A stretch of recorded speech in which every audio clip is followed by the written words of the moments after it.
बहुत लोगों को डायरेक्शन मिलती है, समझ में नहीं आती। तेंदुलकर और कांबली दोनों के एक ही गुरु हैं, रमाकांत आचरेकर। माननीय श्री रमाकांत आचरेकर अब तो हमारे बीच है नहीं वो, लेकिन एक आदमी क्रिकेट का खुदा बन गया, भगवान, और दूसरा आदमी तमाम योग्यता होने के बावजूद गुमनामी के अंधेरे में खो गया। मैंने कहा ना, इस दुनिया में हम सब योग्य हैं। कल मैंने आपसे एक बात कही, पता नहीं आपने ध्यान दिया कि नहीं दिया।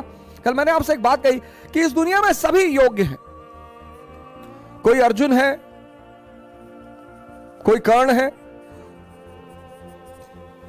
और आमतौर पर ऐसा देखा गया है कि जिसको दुनिया बहुत योग्य मानती है, ये देखिए, वो असफल है जीवन में। ये बात लोगों को बड़ी परेशान करती है, बहुत हैरान करती है कि ऐसा क्यों है यार, कि एवरेज क्षमता का आदमी, अब कर्ण के सामने अर्जुन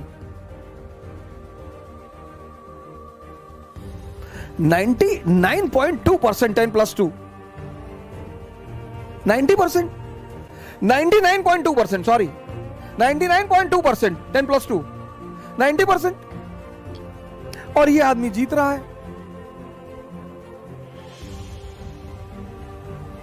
ये बात आपको आश्चर्यचकित नहीं करती? और ये यही नहीं है कहानी में, ये जीवन में भी है।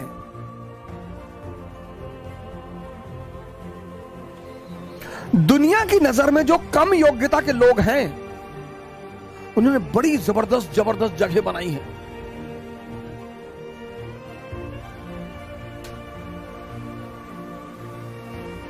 दुनिया में जो कम योग्यता के लोग हैं,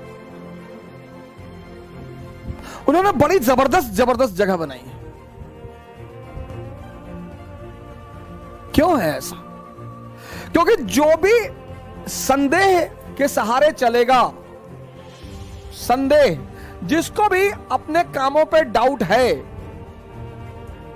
इसका सारथी कौन है? संदेह, मन, शल्य। इनका सारथी कौन है? चैतन्य। ये कल मैंने आपको बताया था, कॉन्शियस। पर जीवन में ये देखो कि तुम्हारा सारथी कौन है, इसको हावी मत होने दीजिए, नहीं तो कितना भी योग्य व्यक्ति होगा, कुछ कर नहीं पाएगा सर।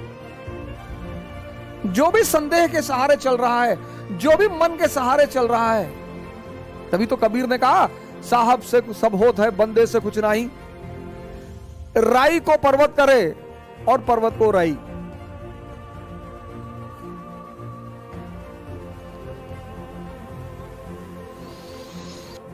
जैसे आप प्री देने गए और आप एंशिएंट और मेडिवल इंडिया छोड़ के गए कि यार एक एक क्वेश्चन आता है, छोड़ो। और जैसे आपने पेपर खोला 27 जून को, 10 अक्टूबर को, पता लगा पहला 50 क्वेश्चन एंशिएंट और मेडिवल इंडिया से। अब दो बातें होंगी। पहली, आप पैनिक में हो गए, गुस्से में हो गए, पापा ये सब तो पढ़ाया नहीं कोचिंग ने यार, वो कहानी सुना दी, ये सब बताया नहीं। और फिर आपने इन्विजिलेटर को एक तमाचा मार दिया खींच के कि 5 मिनट से पानी मांग रहा, दिमाग में पानी नहीं दे रहा हो, और उसने तुम्हारी क्वेश्चन शीट पे लिख दिया कि not allowed for any examination in future. तुम्हारा कैरियर खत्म हो गया। दूसरा चारा क्या है? तुम छत की तरफ ऐसे देख रहे हो और मुस्कुरा रहे हो कि नेता बना के मानोगे। फिर तुमने 10 रुपए का एक सिक्का निकाला और हेड ऑन टेल AC, और तुम अपना ही नहीं कर रहे हो, दूसरों की मदद भी कर रहे हो। हाँ, मार मार मार, 10th क्वेश्चन मराठा, मार मार मराठा। वहां एक संभावना है, संभावना। ऐसा होगा नहीं कि तुम्हारा प्री निकल जाए, ऐसा होगा नहीं, लेकिन संभावना है। विषम परिस्थिति में अपने साहस को बनाकर रखो, रास्ते मिलेंगे। जिंदगी में एक फ्रंट चुनो, उसी पे लड़ो, बाकी सब बंद कर दो। सब देखो, ये सब सीख है, इसीलिए पढ़ाया जाता है।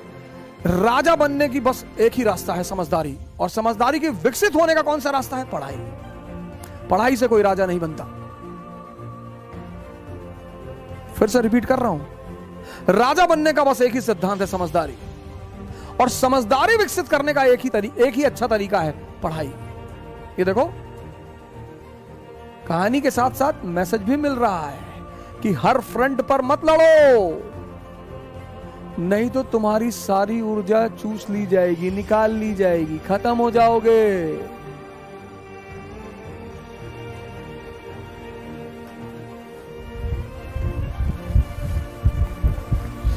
राजा बनने का बस एक ही सिद्धांत है, समझदारी का विकास। और समझदारी बढ़ाने का बस एक ही सिद्धांत है, नहीं, समझदारी बढ़ाने का सबसे अच्छा सिद्धांत है पढ़ाई। हमारे देश में लोग कहते पढ़ोगे तो राजा बनोगे, बिल्कुल नहीं, सवाल ही नहीं उठता, प्रश्न ही नहीं उठता, गलत है वो। पढ़ोगे तो नौकर बन जाओगे, लेकिन हां, अगर पढ़ाई से अपनी समझदारी का विकास कर लिए तब तो राजा बनोगे।